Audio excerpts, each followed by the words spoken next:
Did you see her face when I said it? Liam's voice echoed down the marble hallway. I froze halfway into the linen closet, breath caught behind a stack of embroidered towels. You actually proposed to the maid? Someone laughed. A man. Probably. One of his smug Wall Street friends. Not really a proposal, Liam replied, chuckling. More like an announcement. A very public, very painful one. For Camille. My fingers curled tightly around the edge of the shelf. Dude, you're savage. If you felt connected to this story, please like, share, and let us know your city or country below. She cheated. I needed a scandal that would hurt her reputation more than it hurt mine. And what's more humiliating than being replaced by the help? More laughter. I didn't move, not even when their footsteps disappeared down the corridor.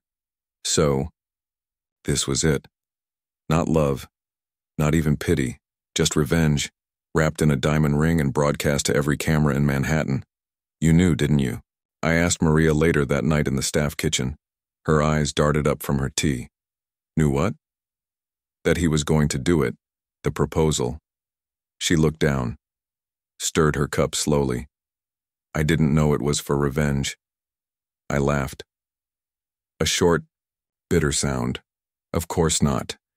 Eva, I corrected. She frowned. You said your real name was... I said my past is none of your business. She nodded. Still, you don't have to do this. I stood. Yes, I do. When Liam walked into the East Garden the next morning, phone in hand, I was already trimming the roses. He didn't even greet me. Everyone's talking about the engagement. Congratulations, I muttered. You could at least pretend to be flattered. I straightened, shears still in my hand. You could have at least asked. I did, he said, finally looking at me. On stage. With a ring. In front of 30 reporters, after humiliating your ex-fiancé, after making me look like a joke. His jaw tightened. You said yes. I did. Then what's the problem? You didn't expect me to, I said, meeting his gaze. He didn't respond. I wiped my hands on my apron and stepped closer. You thought I'd panic. Say no. Run off sobbing so you could play the scorned billionaire who was just trying to be noble. Ava, you don't even know my last name. He blinked. Exactly. You never looked at me, Liam. Not once in 3 years. His voice softened. You ironed my shirts. I watched you kiss her, I whispered. Every Sunday morning. Same corner of the atrium. He shifted. I didn't know you watched. I didn't want to, I said, but it was hard not to when your love life was louder than your mother's charity galas. He sighed. Look, I'm sorry if you got caught in the crossfire. Oh, I'm not caught, I said, stepping back. I said yes, remember? He frowned. Why? I smiled. Because now I get to stand beside you. In every headline, every event, every photo. And when they ask why the heir to Crosswell Hotels married the ugly maid, I leaned in. I get to answer. Later that week, I sat with Camille Bennett in a sunlit cafe where no one would dare photograph us. She wore black sunglasses and bitterness like it was perfume. Why are you doing this? She asked, stirring her untouched drink. You mean marrying him? She nodded. Because he thinks I'm invisible and I like watching powerful men learn how wrong they are. You're not in love with him. Were you? Her lips curled. I loved the way he looked on my arm. Then we're not so different. She leaned closer. He's going to destroy you. I smiled. He already did. That night, Liam knocked on the door of the staff quarters. You don't have to stay down here anymore, he said. I like it here. You're my fiancé now. I'm still your maid. He hesitated. My mother's going to ask questions. I'm sure you'll come up with answers. He frowned. You're acting like this is your game. I stepped out, standing nose to nose with him. It was never yours to begin with. Back in my room, I pulled the old envelope from the drawer, the one with the stamped seal and initials that matched the Crosswell family crest. Inside, the paper was thin, aged, and legal. It read, property foreclosure, Moreno Family Holdings. Filed by Crosswell Corp. My father's name, my childhood, my home. Gone because of them. I folded the paper, placed it back, and smiled into the mirror. The maid was gone. Now I was the bride, and I had a plan. You'll need to wear something presentable tonight, Liam said, tossing a garment bag on the bed. I didn't know borrowed designer dresses came with insults. It's not an insult. It's a fact. I've worn better, I muttered. He raised a brow. In your dreams. In my old life. That shut him up for a second. The gala was a circus. Flashing lights. Shallow compliments. Whispers behind hands. That's her? The maid? She looks better in person. Still not great. I smiled at every one of them. They weren't wrong. Not about what they saw, just about what was beneath. Stop standing like you're counting down the minutes, Liam whispered. Would you prefer I faint into the caviar? Try pretending this means something. To you or to them? He didn't answer. We smiled for the cameras. He held my waist like he was posing with a mannequin. Then she walked in. Beatrice Crosswell. Pearls, pale lips, eyes like broken glass. Darling, she purred, kissing Liam's cheek. I almost didn't recognize your date. Mother, he said carefully. You've met Eva. She looked at me like she was being asked to shake hands with mildew. Ah, yes, the girl with the mop and the tragic shoes. These ones are Valentino. She blinked. Are they? How quaint. Later I found her alone by the wine bar. You're not as clever as you think, she said without looking at me. I'm not trying to be clever. Just married. She turned then. Slowly. You think this gives you power? I think it gives me proximity. To what? To everything you're afraid I'll touch. Her smile dropped. Stay in your lane, Maid. I smiled. I built the road. Liam drove us home in silence. I didn't mind. He broke it halfway to the penthouse. She's going to make your life hell. She already does. I didn't expect you to handle her like that. You didn't expect me to handle anything. He glanced over. You talk like you've trained for war. Maybe I have. I visited Clara the next morning. The nurses loved her. She was painting again. A fox in a field. Did you really say yes to that man? She asked, licking strawberry yogurt from a spoon. I did. Are you going to love him? No. Then why did you say yes? I sat down beside her. Because love isn't the only reason to marry someone. She looked up. Are you going to make him regret it? I don't have to. He'll do that part on his own. She giggled. You're scary when you smile like that. I'm just getting started. Later that night, Liam found me reading at the kitchen counter. Why do you go to that care home so often? Clara lives there. Clara? My sister. He looked surprised. She's special? She's brilliant. She just processes the world differently. I didn't know you had family. You never asked. He nodded slowly. I saw the articles. I turned a page. Did you believe them? Which ones? The ones that called me a street rat with a rag for a brain. He hesitated. I didn't care. No, I said, you didn't. 3 days later, I sat in a boardroom across from 3 of Liam's managers. She can't sign this, one of them whispered. I speak English, I said. You're not authorized. I'm his fiancée, I interrupted. By New York state law, I'm allowed to co-sign marital holdings. They looked at Liam. He shrugged. She's right. I leaned forward. Now let's discuss why these quarterly numbers are down 12%. They stared at me. And for the first time, I saw fear. That night, Liam leaned in the doorway of my room. Where did you learn that? Books, online courses, real life. You handled them like you'd been in boardrooms for years. I have. You were a maid. I was a CEO's daughter, before your father crushed his company. He blinked. You married me, I said quietly. But you never asked who I really was. He didn't say anything. He just walked away.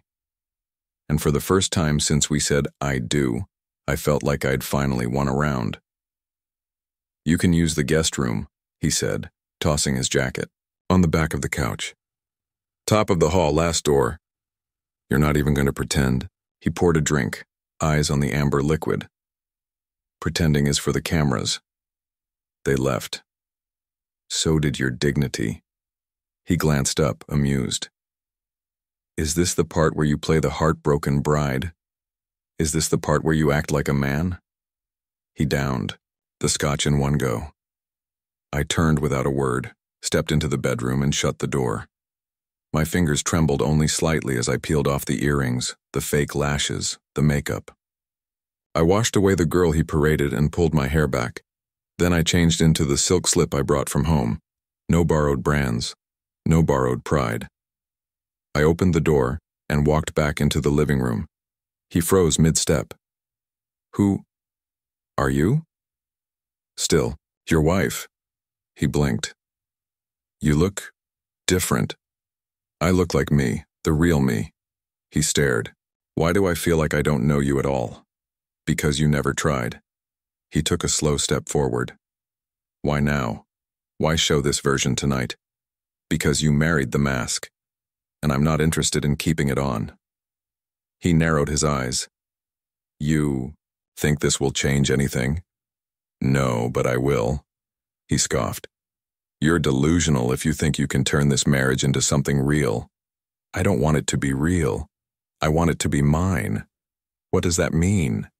"It means I'm done playing your puppet." He stepped closer. "You said yes to revenge, remember that." "So did you. And now we're even." His jaw clenched. "You don't scare me." "Good. Because I'm not here to scare you, I'm here to teach you." He laughed bitterly. "Teach me what?" "What happens when the help stops being silent?" He walked past me, picked up his glass, then paused. "You know I expected you to cry tonight. You were wrong. I expected you to beg for attention. You were wrong again." He faced me. "So what do you want, Eva? Really?" "A front row seat." "To what?" "You're unraveling." The silence stretched. Then he smiled. Just a flicker. "You're not boring. I'll give you that. You haven't seen anything yet."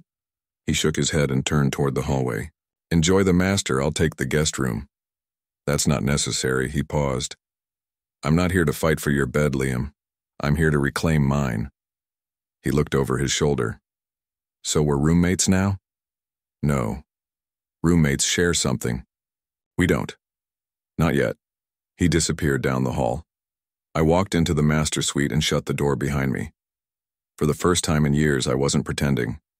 And tomorrow he wouldn't know what hit him. I leaned against the glass, watching her from the balcony. "She's speaking French?" I muttered. "She requested the Paris contract be rewritten, said the clauses on intellectual property were outdated." My assistant looked just as stunned. "Elena used to stumble through a menu," I said under my breath. "She's not Elena." I did not reply. She was laughing inside, calm, collected, sitting across from three men who built this empire with my father. And she was not blinking. "I thought you said she was just the maid." "She is," I snapped, then paused. She was. And yet now she was holding court like she had always belonged. Every word from her mouth was precise, professional, sharp. "What's the update on the stock floor?" I asked, trying to ground myself. "The numbers are up, actually." I turned. Away. Of course they are, because everything about her defied expectation. I walked in on her 2 days ago, head buried in my old college textbooks, marked and highlighted, pages filled with notes in handwriting I did not recognize. "What is this?" I had asked her then. She had closed the book gently. Light reading. "You don't need to pretend." "I'm not pretending, Liam." That was the first time. I realized I was in trouble. Today she stood up in front of the board and said something that made everyone go quiet. "Your next expansion will fail if you underestimate the zoning regulations in Lyon." "How do you know that?" I had blurted. She looked right at me. "Because I studied it last year." "You... why?" Because I always knew you'd eventually come crawling back to power, and I wanted to be ready. The board thought it was a joke. I knew better. Are you planning something? I had asked her that night over dinner. She lifted her wine glass. You mean besides surviving you? I clenched my jaw. You're not afraid anymore. I never was. You're different. I just stopped waiting to be seen. And she was right. I had never really seen her. Not until it was too late. She didn't dress like the maid. She didn't speak like the help. She didn't even smile like she used to. There was weight behind her lips now, something deeper than bitterness. What are you doing? I had asked in a low voice, cornering her by the staircase the next morning. She brushed past me. Building. Building what? She stopped at the door, looked back once. My life. With or without your blessing. And suddenly, all the noise inside me, the guilt, the arrogance, the past went quiet. I had handed her my name to shame her. But I had also handed her my resources, my access, my world. She wasn't playing the victim. She was strategizing. And the terrifying part? I think she is winning. I stepped into his study at midnight, heart pounding louder than my footsteps. You really want to do this? I whispered to myself, glancing over my shoulder. The house was silent. Too silent. I crept to the cabinet, knelt, and pulled at the lock.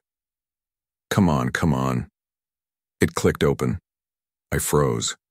My fingers trembled as I flipped through. The folders, staff records, donor profiles, M&A reports. And then I saw it. Moreno, Eva. My stomach twisted. I opened it. Photos. My passport. My resume from when I was 18. Old job applications. Notes on my grades. Psychiatric evaluations. Even that one hospital visit I swore no one knew about. Knew everything. You sick, arrogant. But I stopped, because tucked beneath the file labeled with my name was another. Moreno Holdings. What the hell? I pulled it out, flipped it open, and the blood drained from my face. My father's name stared back at me. So did mine. My old signature, the company seal, a business I had buried long ago. We were building something, tech consulting for rural medical systems. We were small, ambitious, until Crosswell International crushed us. No, I whispered. No, no. There it was. Meeting notes, takeover bids, handwritten annotations, eliminate potential threats early, target undervalued assets. And the worst part? Liam's father had signed off on the acquisition. This wasn't a coincidence. They had planned it. All of it. My father's stroke, the bankruptcy, our eviction. I had believed it was fate, bad luck, economics, but it was strategy. I stumbled back, breath shallow. He doesn't know. He can't know. I shoved the file into my bag, locked the drawer again, and backed out of the room. But in the hallway, the light flicked on. He stood there, shirtless, disheveled. Eva, what are you doing? I swallowed hard. I got lost. He stepped closer. With your purse open? I was looking for aspirin. He stared at me. Why are you shaking? Because you terrify me. He tilted his head. I thought you were over that. So did I. I walked past him, up the stairs, into the bedroom. I locked the door, and that night I didn't sleep. Because everything I thought was history was war. You leaked it. Liam slammed the magazine down on the glass table. My face stared back at him from the cover. A shot of me, stepping out of a private bank, sunglasses low, pearls bright against my throat. The headline burned. I didn't, I said, taking a calm sip of tea. But I liked the lighting. You were a maid, just months ago. And now this? Bank accounts, stocks, investors calling you. What game are you playing, Eva? A better one than you. Apparently. He ran a hand through his hair, pacing like a man watching his empire crack. Why didn't you tell me who you were? I looked at him. Really looked at him. His tie was crooked. He hadn't shaved. The flawless prince was starting to unravel. You never asked. His eyes narrowed. You knew what you were doing. From the start. No. From the start I scrubbed your floors and folded your shirts. You never noticed until I fit into your revenge fantasy. This changes everything. Only for you? He dropped into the armchair. So it was all fake? The wedding? The quiet little maid act? No. That was real. You just never saw me. Not really. And now what? You'll humiliate me in the press? Take the board? Tear down my name? I leaned forward, voice low. I never wanted to destroy you, Liam. I wanted to be free of you, but your world keeps chasing me. He stared at me. Who are you? I smiled. Still your wife. Silence stretched between us. Then he whispered, I don't even know what I'm fighting for anymore. Then stop fighting. He looked like he might. But then the fire returned. They won't let this go. My mother. Beatrice is yesterday's problem. I'm the headline now. He blinked, stunned. You like this? The attention. I like the truth. He stood, voice raw. I never meant for it to go this far. Neither did I. But here we are. I walked past him, heels clicking like a countdown. Eva, wait. I paused at the door. What do you want from me? I turned slowly. I want you to stop seeing me as a mistake and start seeing me as a mirror. His brows furrowed. A mirror? Yes. I reflect back what you give. You threw shame. I gave silence. You offered power. I returned clarity. Now you stare at me and see fear. That's not me, that's you. He sank into the chair again, crushed. I walked out without another word, and when I passed the reporters outside, flashes popping, mics pushing, forward, I smiled wider than I ever had, because I wasn't the help anymore. I was the headline. I cannot believe she's here, I whispered to the waiter, brushing the sweat off my palm with the silk of my gown. Camille Bennett. In that dress? She looks like a peeled pomegranate. He tried not to smile, but I saw the twitch at the corner of his mouth before he hurried away. My heels clicked gently against the marble as I moved toward Liam, who was greeting ambassadors like a man born for it. He saw me, nodded. That was all. A nod. That was our whole marriage in public. Polite, restrained, distant. Then came the shrill echo. Liam! Everyone turned. Camille. Her red gown clung like a desperate memory, and the glass of champagne in her hand tipped dangerously. As she staggered toward us, I thought she was in Italy. Someone whispered behind me. She was. Until now. Someone else replied. Liam stepped forward. Camille, this isn't the place. Oh, shut up, she slurred. You brought the maid. You married the maid, Liam. Do you think money makes her less pathetic? She looked at me now. I met her eyes and said nothing. You think you've won? You think wearing his ring makes you someone? The champagne hit before the words finished. Cold. Sticky. Right down the front of my gown. Gasps. Cameras. Silence. I took a breath. I did not flinch. I did not wipe my face. I looked at her. Straight into the chaos she called a soul. I'm not someone because I married Liam, I said calmly. I'm someone because I survived people like you. Her mascara was already smudging. You were nothing. Then why are you afraid of me? I asked softly. She raised her hand. Don't, Liam snapped. His voice cut the air. Put your hand down, Camille. She froze. He turned to me. Eva, are you all right? I nodded once. Liam turned back to Camille. You need to leave now. You're siding with her? She screeched. He stepped closer to her. I'm choosing dignity, something you lost tonight. Security came. They did not touch her, but the message was clear. She turned once more to me. He'll leave you. He always does. I smiled just enough for her to see. You already did the leaving for both of us. She vanished in glitter and disgrace. When it was over, Liam and I stood alone by the balcony. You didn't flinch, he said. I stopped flinching the day you proposed to me in front of the press. He chuckled, low, surprised. You're colder than I thought. I'm not cold. I'm composed. He looked down at his hands. She made me believe things about you. I let her shape the story. No, you just liked her version better. There was a long silence. I didn't expect you to fight back, he admitted. I didn't expect you to defend me, I replied. Another pause.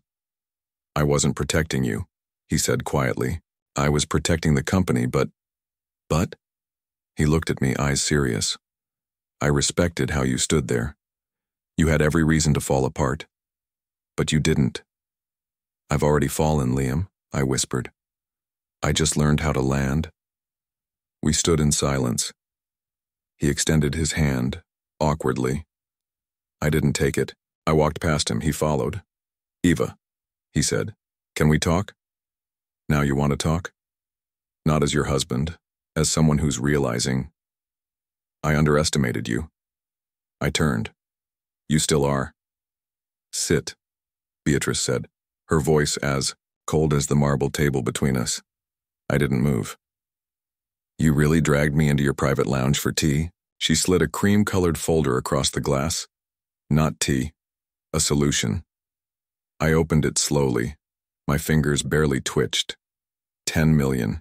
In bold black ink. My signature line already marked. You think I married for money? You didn't? She asked without blinking. You think anyone believes otherwise? I laughed loud and sharp. I married for memory. Beatrice arched one perfect brow. Memory of what? Everything your family destroyed. She exhaled like I had annoyed her with a fly swatter. You're being dramatic. Am I? I leaned in, just enough to watch her blink.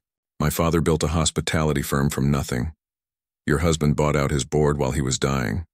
My mother tried to fight. She died trying. You have no proof. I have names. I have papers. I have pain.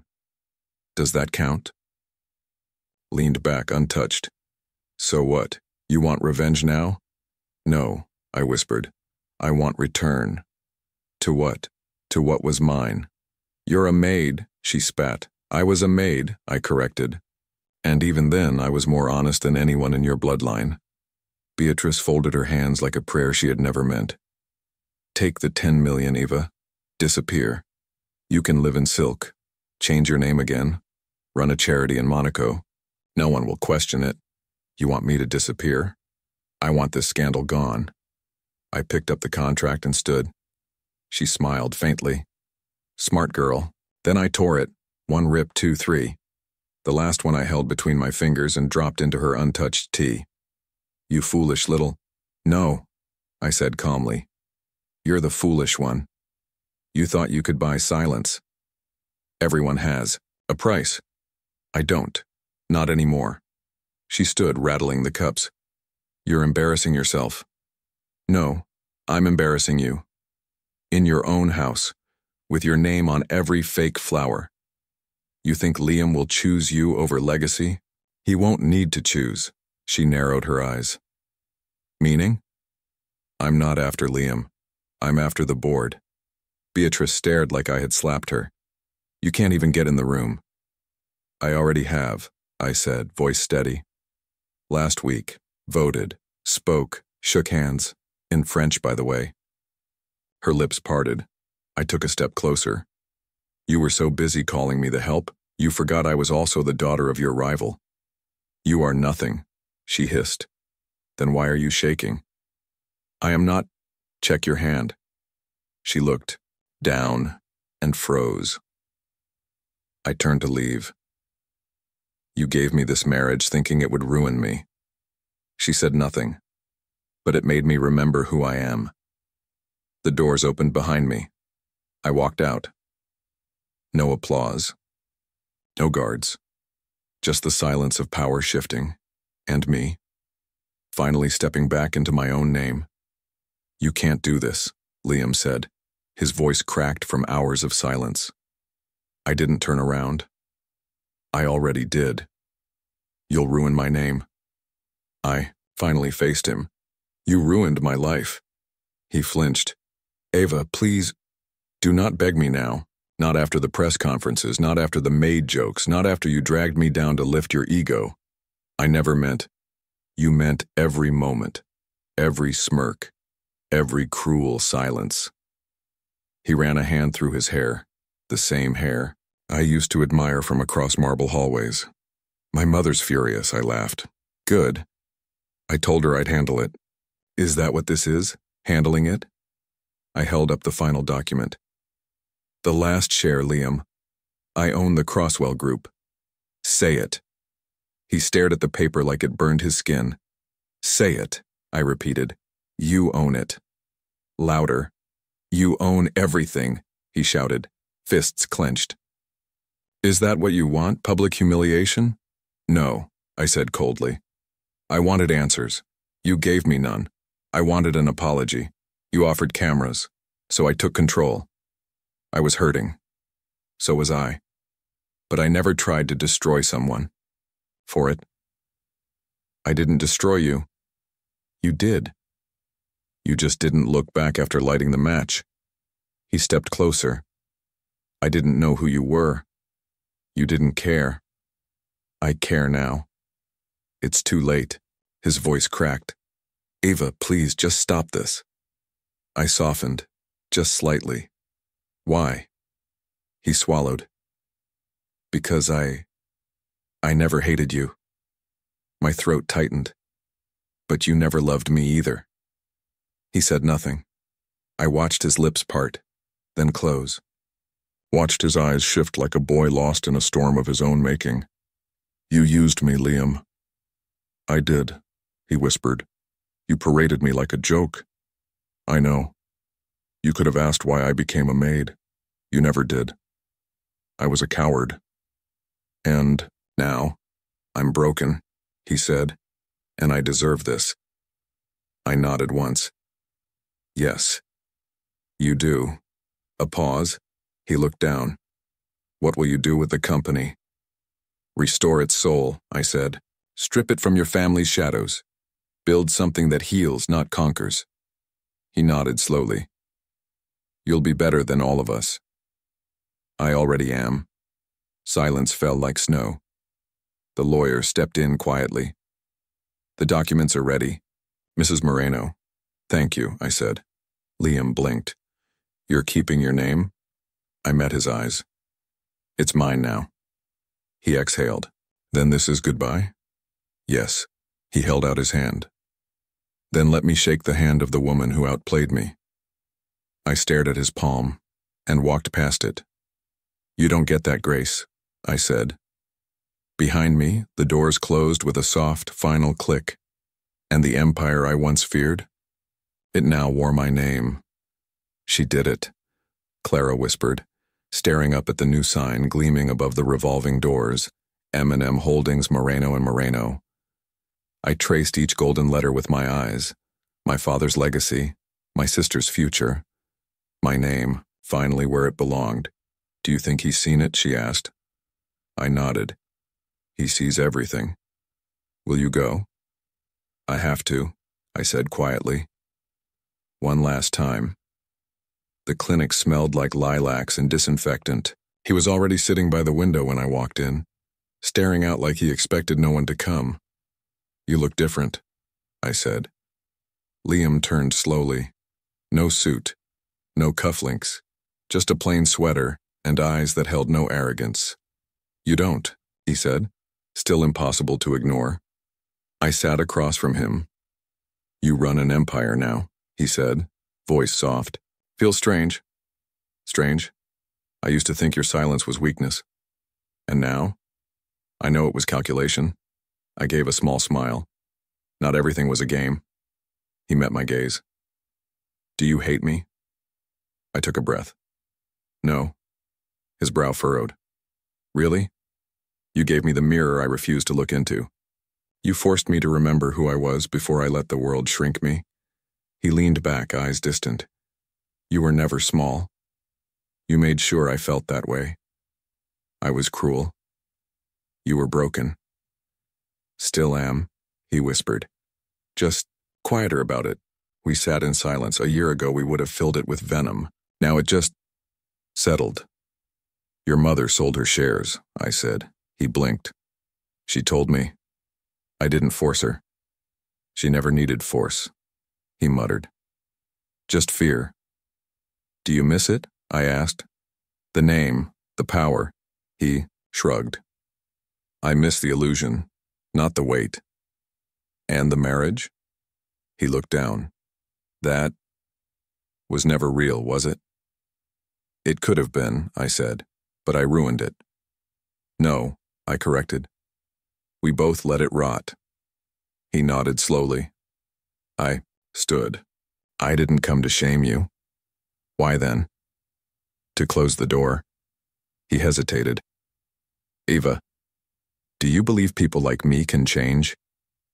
I looked him in the eye. Only if you stop hiding behind suits. He laughed once. That's fair. I walked to the door. Eva, he called out. I turned. Thank you, he said, for not becoming me. I gave a small nod. Thank you for helping me become me. His eyes softened, and I walked away.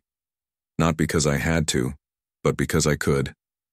Outside, the sun struck the letters again, M and M. They glowed, so did I.